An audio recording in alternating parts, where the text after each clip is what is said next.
So today let's talk about waiting, the waiting game. Waiting for awakening to happen.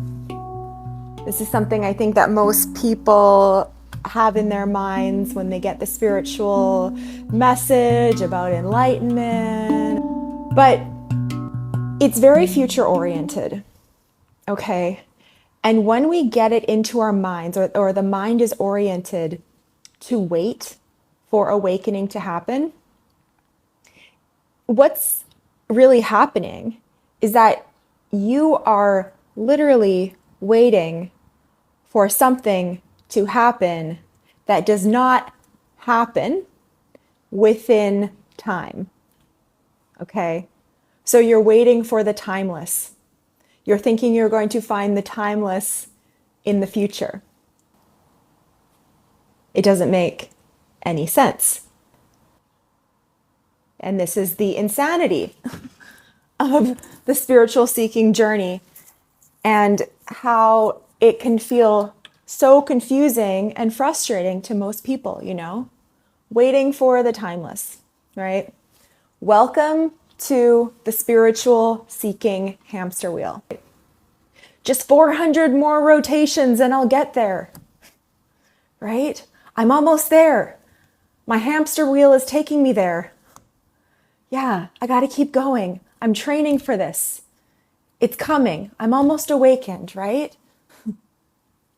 The mind believes that awakening is an event. It expects that there's going to be a happening that takes place. And so we believe what the mind believes. We orient ourselves to the mental understanding of this concept of awakening. And because we feel like I'm unawakened and this teacher in front of me is awakened and he's telling me to do these things so that I can be like him, because there's this special state that I'm going to find, then I will do that. I will go A to B, right? I will go on this journey, this horizontal journey, and I will get there one day, right? But the mind is past and future oriented, right? Thoughts are literally tools so that we can access the past and the future, right? We can have memories, we can conceptualize, but there really is no past and future outside of this eternal now moment. Even the experience of the past and the future happens now. But the mind thinks in that way. The mind thinks A to B, right? It thinks horizontal. But awakening is the vertical, right? Awakening is recognizing what's here right now. So you're actually always awake. You're just pretending that there's something to find. You're pretending that there's a character. The seeker is the one that's waiting, right? But where is the seeker right now? Just in this very moment, where is the one who wants to awaken? You could say, oh, well, it's me. I'm a seeker. I want to awaken. I felt really inspired by, the Vedas, or by the Dalai Lama, or by this guy I saw on YouTube. That's me. I'm a seeker. I want to awaken. It's like, okay, well, I see a body, but where's the one that actually wants it? Because there's a thought that comes up that says, I want to awaken. But if you look for the one who's choosing that thought, who's thinking that thought, who's claiming that thought, if you trace that thought, I want to awaken, back to its source, where is the source of that thought?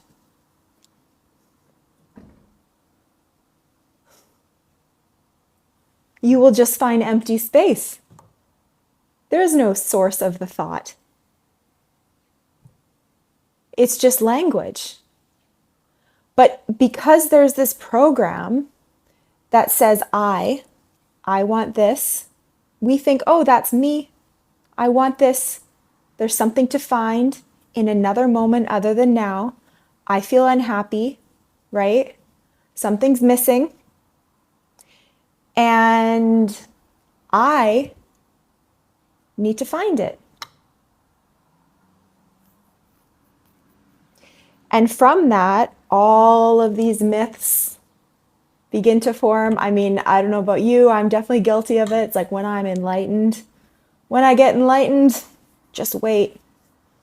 Just wait. Right? When I'm enlightened, all of my problems will go away.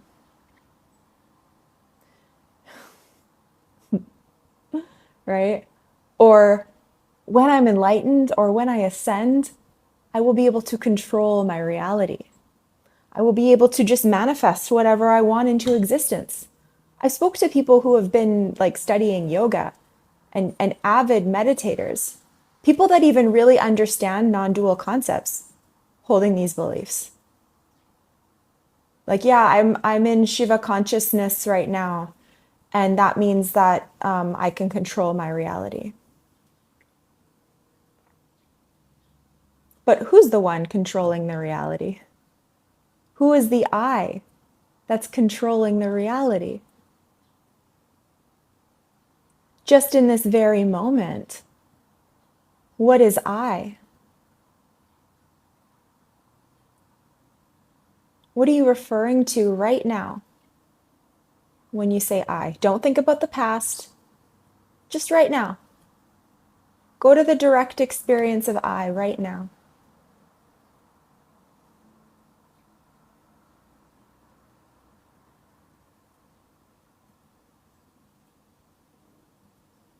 You'll find a body, or what we call a body. You might find thoughts that are conditioned programs from the past. Maybe you'll find feelings or emotions or even some instincts. But where is this central character who has this will that can control their reality? Because all I see is just thoughts. And thoughts and emotions and a body, all these different waves in the ocean, right? Cresting and falling back, temporary experiences. Even the body's changing. I know mine certainly is as I approach 40.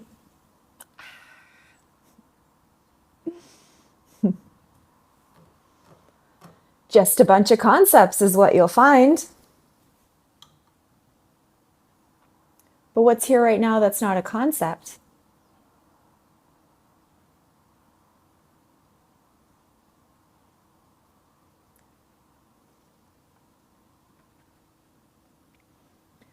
The mind, the thoughts, really, believe that they need to wait for something. That they need to wait for something to happen in order for one to awaken to their true nature. But, in fact, you already are your true nature. You don't become more of your true nature in another moment. We speak about the self, let's call it that, the true self, to be timeless, to be formless, to be changeless, to be already here, to be eternally present. So then why would it be happening and experienced in a moment other than now?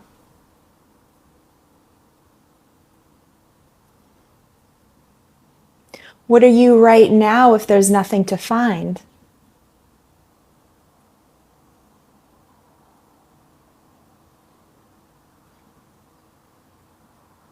Take away the future right now.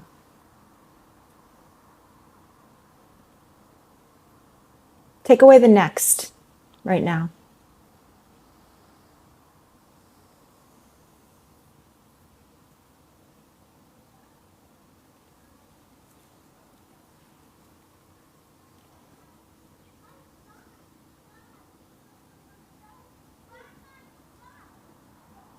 Take away the past.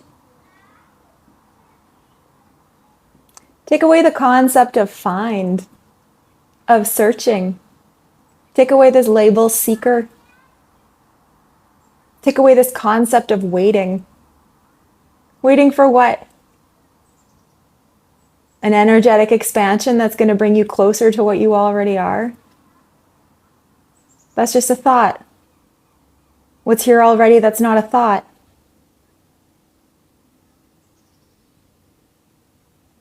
Spiritual beliefs are not going to reveal to you what's here beyond beliefs, what's here beyond concepts, what's here beyond words. Words are not going to show you the wordless. The past and future are not going to show you the timeless. It's so absurd when you see it. It's so simple and obvious and beautiful and present and just right here.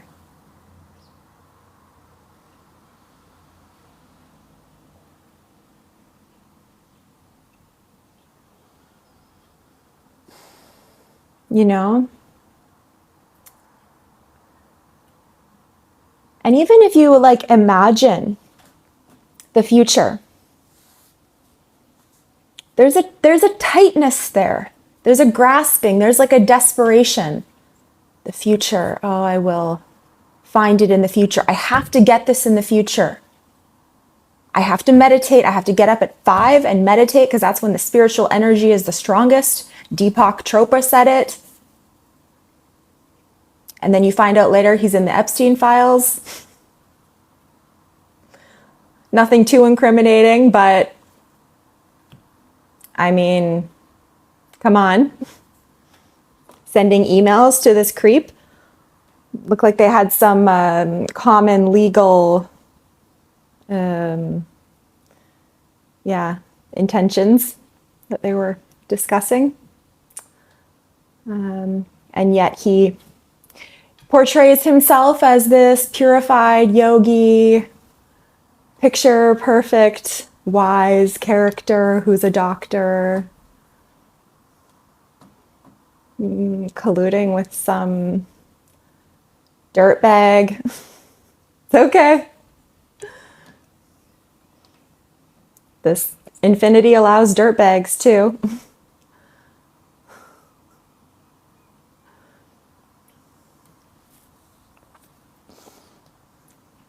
But the future feels, I gotta get it. How do I get it, right? Rather than just what's already here.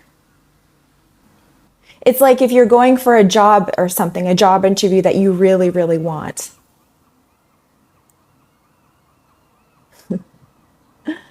And you haven't got the job yet. And you really want it. This job's going to change your life. What's the difference between before you find out that you get it, so you go for the interview and you're waiting to hear back, did I get it? Did I get it? Versus you find out that you got it. Oh, I've got it. I have it now. I see I have it. I don't need to worry anymore. So the waiting, do I get it? How can I get it? How can I prepare to get it? How can I tweak my resume or say the right thing in the interview or get the right experience for this job? Versus, I've got the job. I've got the job already. Right? There's like an openness when you see that it's already here, that you've already got it. There's not a grasping, there's not a clinging, there's not a story, right? The future is tight. It's because it's thoughts, because it's projections, because it's something that is imagined to not be here. But what's here is just an openness, a resting, a home in what is.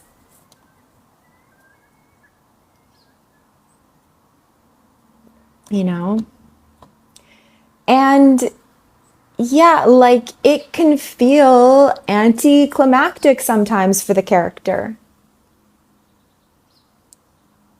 It can feel like, oh, what, it's just this? And I've had calls with people like that. I've had amazing calls where it's like clicks, and then other people and myself included was like, it's so simple. But what do you mean it's just this? Like, I can't accept that. I thought all my problems were going to be solved. I thought I was just going to be in bliss for the rest of my life. See how that's a projection of the character, right? But this has nothing to do with the character. This is not for the character. There's nothing for the character to gain in this. And P.S., there really is no character. It's a false orientation. So what I'm talking about is the seeing through of the character that wants awakening and that has all these projections and expectations and desires that it thinks that waiting for awakening is going to fulfill. And that's why it can feel like a process, because the mind has been gripping for so long, wanting to change its reality and holding out hope that if I do yoga, if I get up at 5 a.m. and meditate, if I do good karma, then all my problems will be solved, or whatever. Whatever it is.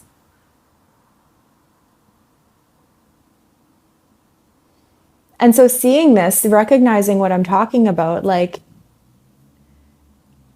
everything changes, but then at the same time, nothing changes, right? Chop wood, carry water.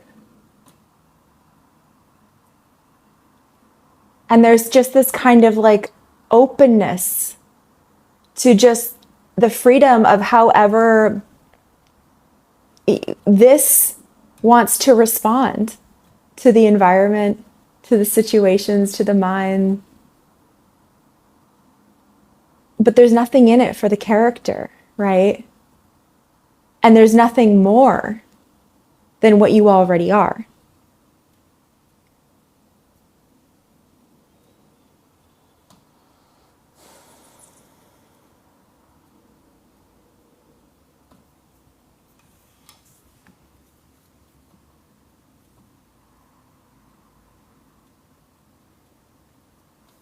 And especially in non-duality, many of us, myself included, can get wrapped up in this practice of abiding as the awareness. This is getting a bit too strong.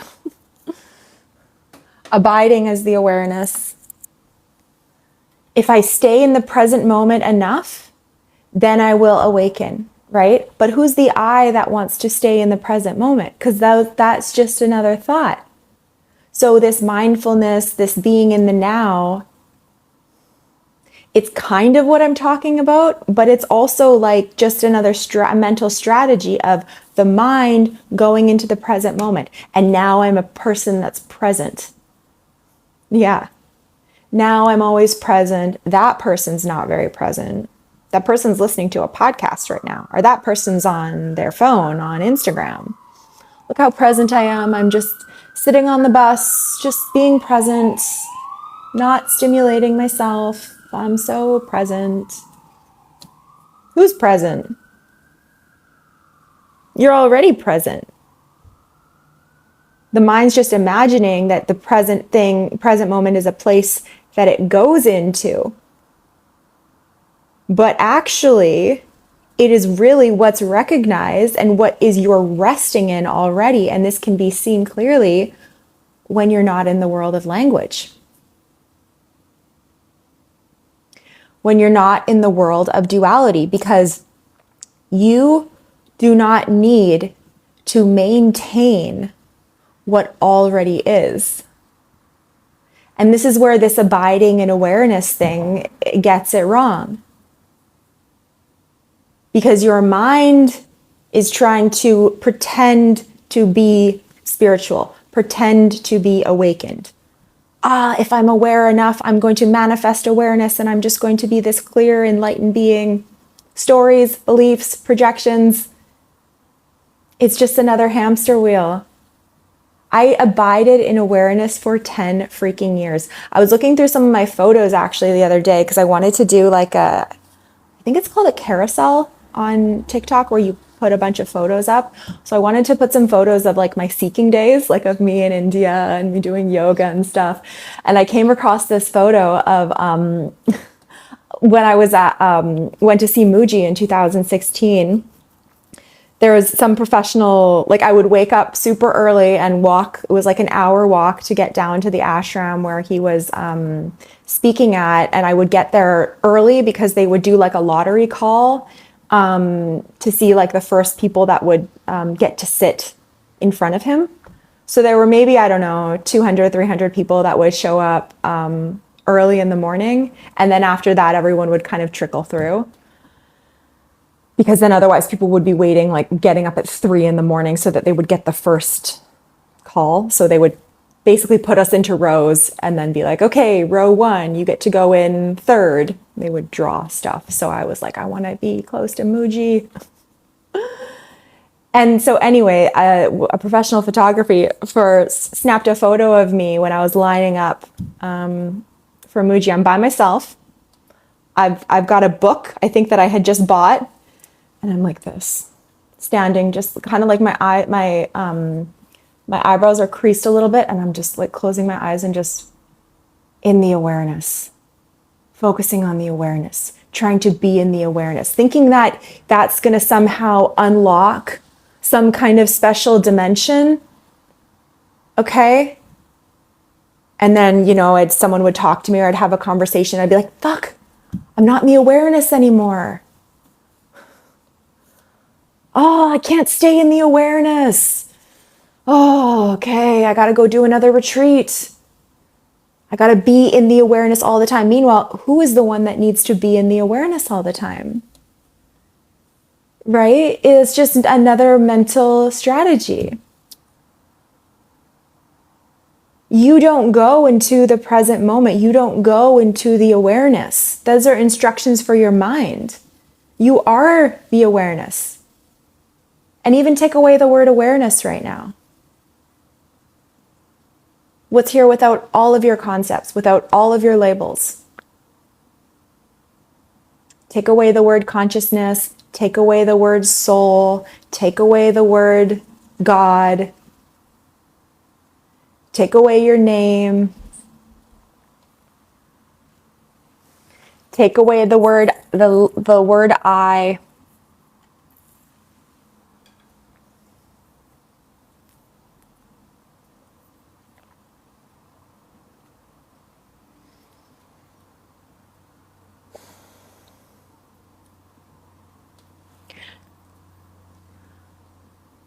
Awakening is not an achievement. Okay? It's seeing that what you've been taking yourself to be this whole time is not even real. It's a play of words, of stories, of conditioned thoughts. It's not real. And so even if you see through that, and the mind comes back, and there's re-identification, it does not matter. Because you're seeing through it now. You're not believing in the thoughts anymore. And maybe sometimes you do believe in the thoughts. And then you say, oh, silly me. I'm believing in the thoughts again. Or thoughts are being believed in if we're going to be proper non-dual speaker language people here.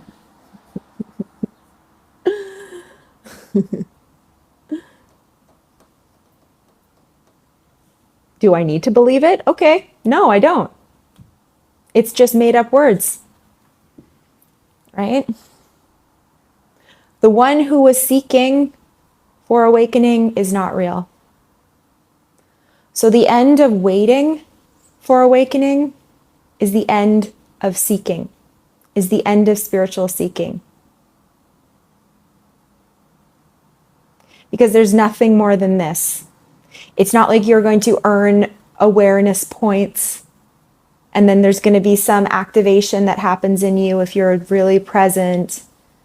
The presence is the reward in itself, in a sense. Because there's just so many beliefs and concepts and misinterpretations, and really it's getting sidetracked.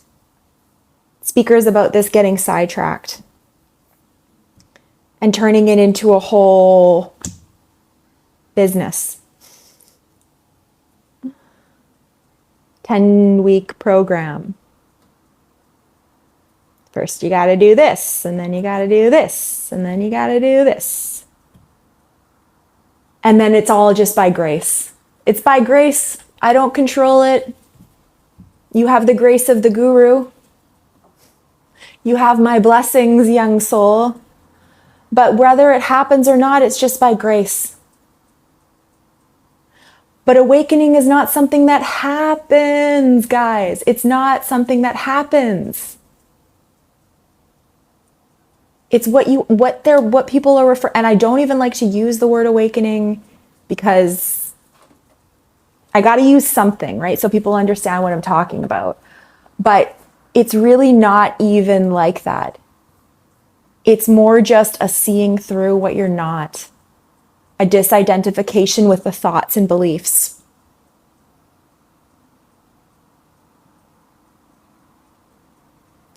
What are you without your beliefs right now?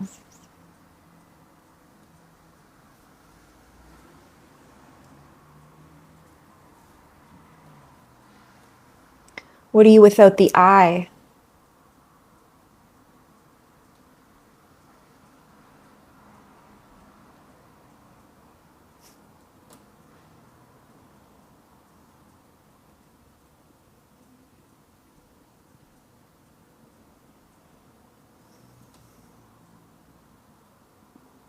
There was never any control. Yeah.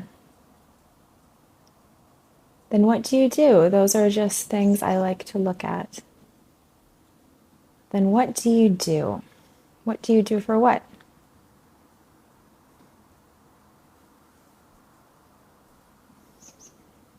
What are you without the concept of awakening right now?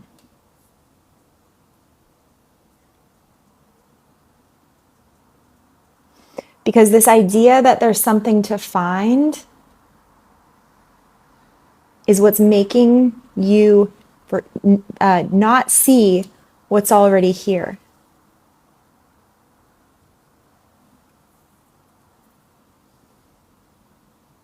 The mind is imagining there's something in a future moment called awakening, called my true nature, called the divine self.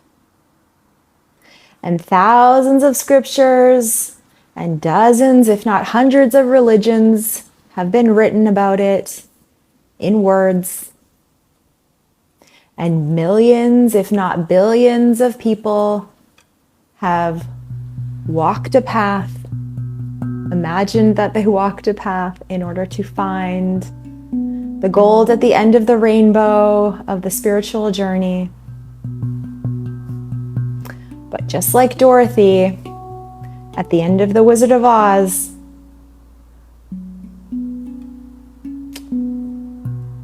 she was just dreaming. She was home the whole time.